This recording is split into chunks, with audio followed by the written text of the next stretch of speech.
कश्मीर मुजफ्फराबाद तैयार हो।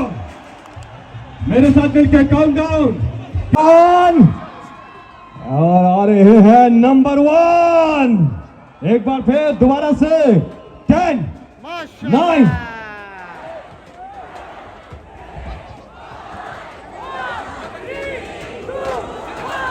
तशरीफ लाते हैं इस अजीम कौम के अजीम। बिस्मिल्लाहिर्रहमानिर्रहीम।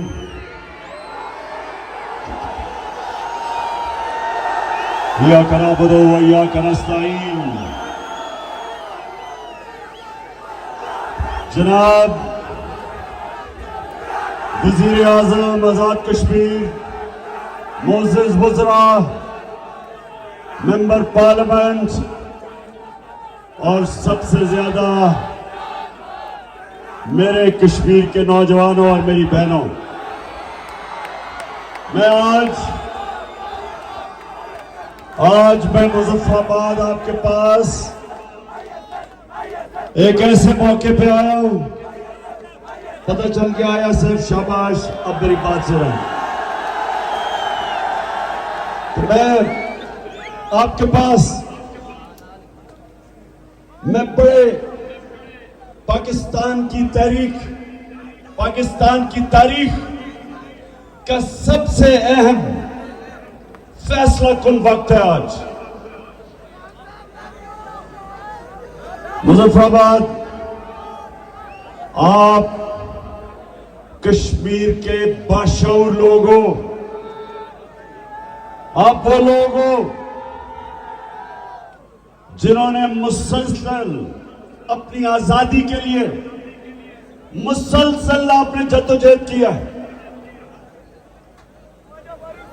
हमारे मकबूजा कश्मीर में 1 लाख से ऊपर कुर्बानियां दी हैं लोगों ने अपनी आजादी के लिए। सिर्फ पिछले 35 साल में आजादी की तहरीक तो 100 साल से ऊपर की है, बल्कि 150 साल से कश्मीर के लोग अपनी आजादी के लिए कुर्बानियां दे रहे हैं। लेकिन ये जो पिछले 35 साल,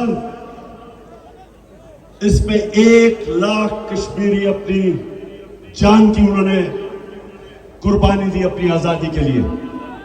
तो आप वो खास लोग हो। दुनिया में भी मैं जब जाता हूं, बर्तानिया में, अमेरिका, हमेशा मुझे मेरे कश्मीरी मिलते हैं और हमेशा उन्होंने मेरे से ये पूछा कि क्या पाकिस्तान हमारी कुर्बानियां जाया तो नहीं होने देगा। हमेशा पूछते हैं और मैंने उनको हमेशा ये कहा कि जब तक इमरान खान जिंदा है आपकी कुर्बानियां नहीं जाया होंगी इंशाअल्लाह। हर दुनिया के फोरम पे मैंने आपकी आवाज उठाई, आपका सफीर बना, और ये मेरा वादा है कि जब तक मैं जिंदा हूं हर इंटरनेशनल फोरम पे कश्मीरियों की कुर्बानी को दुनिया को नहीं भूलने दूंगा। जो मेरी बातचीत हो रही थी मेरे प्रिंसिपल सेक्रेटरी आजम खान से, आपने वो ऑडियो लीक कर दिए।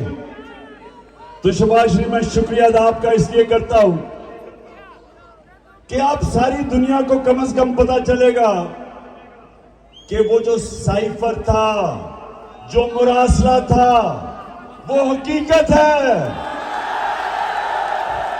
कि आपको शहबाज शरीफ आपने किया तो मुझे नुकसान पहुंचाने पे, लेकिन आपने अपना ही बेड़ागर्क कर लिया। क्योंकि वो कहता क्या है, वो मुरासला जो हमारा एम्बेसडर और अमेरिकी डोनाल्ड लू की जो बातचीत थी वो उस मुरासले में है। तो कश्मीरियों, वो क्या कहता था, वो डोनाल्ड लू हमारे एम्बेसडर असद मजीद को कहता कि इमरान खान को अगर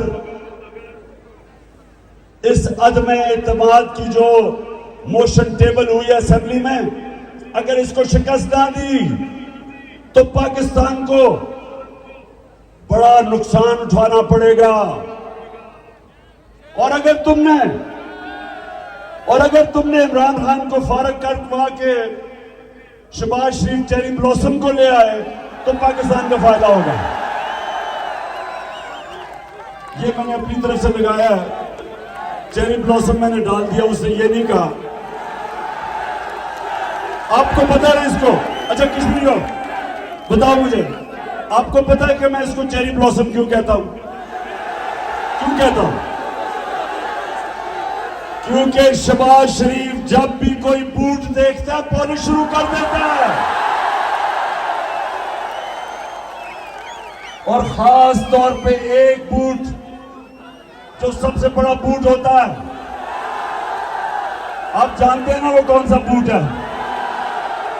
उसकी तो वो ऐसी पॉलिश करता है कि शक्ल नजर आनी शुरू हो जाती है इसको। तो मरासला ये कहता है, कश्मीरियों वो ये कहता है कि अगर इमरान खान को ना हटाया तो तुम्हारे ऊपर पाकिस्तान को नुकसान उठाना पड़ेगा। और उसके बाद साजिश शुरू, अदम एतमाद की तहरीक, अगले दिन हमारे लोग लोटे होने शुरू हो जाते हैं।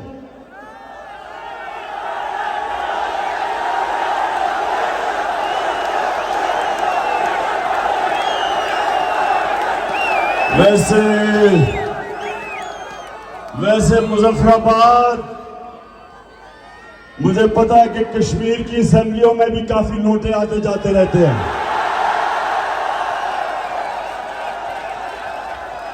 लेकिन आज कश्मीरियों में से वादा करना, आगे से कोई भी अपने जमीर का सौदा करता है, अपना जमीर जो भी बेचता है, आपने उसको आगे से कभी वोट नहीं लेने दी, वोट नहीं डालने दी। आपने कभी इस तरह के लोगों को असेंबलियों में नहीं आने देना, क्योंकि ये जमहूरियत की तौहीन है, ये आपकी वोट की तौहीन है। ये वो लोग हैं जिन्होंने सियासत को एक तजारत बना दिया। सियासत इबादत है, अगर इंसानों की खिदमत के लिए की जाए, अगर जात के लिए की जाए, इससे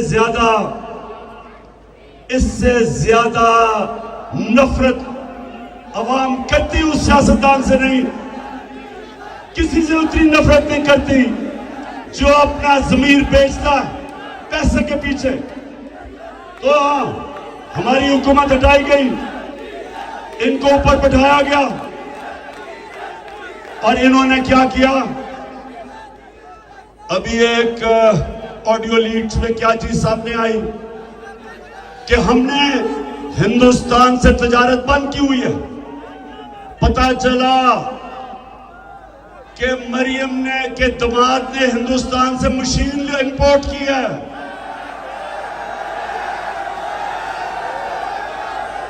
और शहबाज शरीफ अपने प्रिंसिपल सेक्रेटरी को कह रहा है कि मरियम ने ये जो हिंदुस्तान से उसको जो दामाद ने, मरियम कह रही है कि मेरे दामाद के लिए वो इंपोर्ट करो। वो प्रिंसिपल सेक्रेटरी कह रहा है कि हो ये तो बड़ा स्कैंडल बन जाएगी।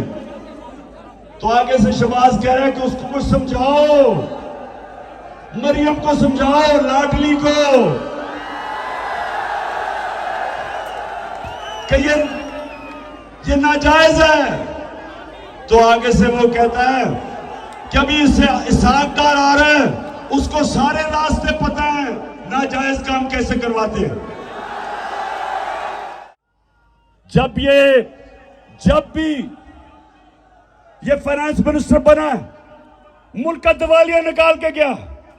99 में जब इन्होंने गवर्नमेंट छोड़ी, मुल्क का दिवालिया निकल गया। 2018 में जो हमें गवर्नमेंट देके गए, पाकिस्तान की तारीख का सबसे बड़ा बैरूनी खसारा था, $20 अरब का। आमदनी कम, एक्सपोर्ट्स हमारी 5 साल में बढ़ी नहीं। एक्सपोर्ट्स बढ़ती हैं तो मुल्क की दौलत में इजाफा होता है।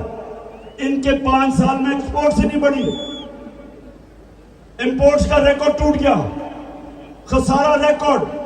दुनिया में तेल आधी कीमत पे था, जो हमें हुकूमत मिली थी $100 से ऊपर था तेल, इनके दौर में $50 का तेल था। उसके बावजूद तारीखी खसारा छोड़ के गए और अब फिर इसको वापस ले आए। मैं आज सारे पाकिस्तानियों को कह रहा हूं कि अगर हमने चुप करके ये चीज तस्लीम कर ली, हमारे में और भेड़ बकरियों में कोई फर्क नहीं रहेगा। इंसान इंसाफ के लिए खड़ा होता है। इंसान वो होता है जिसको अल्लाह का हुक्म है कि जुल्म के खिलाफ जहाद लड़ो। अल्लाह का हुक्म है हमें कि नाइंसाफी कबूल ना करो। ये चोर आके हमारे ऊपर बैठे हैं और ये समझते हैं, जो भी समझता है, जो इनके हैंडलर समझते हैं कि हम इन चोरों को कबूल कर लेंगे, किसी गलतफहमी में ना रहो। मैं इंशाअल्लाह अपनी कौम को कॉल दूंगा और मैं कॉल देने वाला हूं, तैयारी अपनी मुकम्मल कर रहा हूं।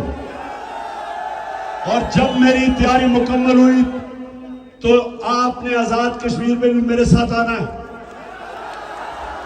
और उसकी वजह है क्योंकि इंपोर्टेड हुकूमत ने जो आजाद कश्मीर का पैसा था वो कट कर दिया। हमने जो टैक्स इकट्ठा किया था पाकिस्तान की तारीख में सबसे ज्यादा टैक्स, 6000 अरब रुपया पाकिस्तान की तारीख में सबसे ज्यादा टैक्स था। आपका हिस्सा उसमें से 200 अरब बनता है। इन्होंने आपको 60 अरब भी नहीं दिया। 200 अरब में से इन्होंने कट करके 60 अरब आपको दे रहे हैं। और ये मेरी बात सुन ले कि मुझे जब हुकूमत मिली थी तब मुस्लिम लीग की हुकूमत थी इधर, उसके बावजूद हमने इनको पिछले साल से ज्यादा पैसा दिया। अब जब से ये आया है इंपोर्टेड हुकूमत, इन्होंने आपका शेयर कम कर दिया। और इसलिए जब मैं आपको कॉल दूंगा, आपने अपने बच्चों और इस मुल्क के मुस्तकबिल के लिए मेरे साथ निकलना है। बताएं आजाद कश्मीर तैयार हो? और एक और मैं आखिर में बात कह दूं, ये चीफ इलेक्शन कमिश्नर नहीं है, ये चीफ पाकिस्तान का इलेक्टरल फ्रॉड है। ये 2 नंबर आदमी साबित हो गया इन ऑडियो लीक्स के अंदर कि ये मिलके, ये नून लीग के साथ मिलके मैच फिक्स करता है। हमें पहले भी पता था। तो ये सुल्तान सिकंदर, मेरी बात सुन लो, अगर तुम्हारे में अभी भी कोई इज्जत और गैरत रह गई है, रिजाइन करो। अगर रिजाइन नहीं करोगे, ये कौम तुम्हें कभी बख्शेगी नहीं, क्योंकि ये कानून की खिलाफ वर्जी है कि आप इलेक्टरल फ्रॉड करें, जो आप कर रहे हैं और जो आपका अगले प्लान है। और हम इंशाल्लाह हर स्टेप लेंगे और हम हर कानूनी कार्रवाई तुम्हारे पे करेंगे, जो आप इनके साथ मिलके इस मुल्क की अवाम के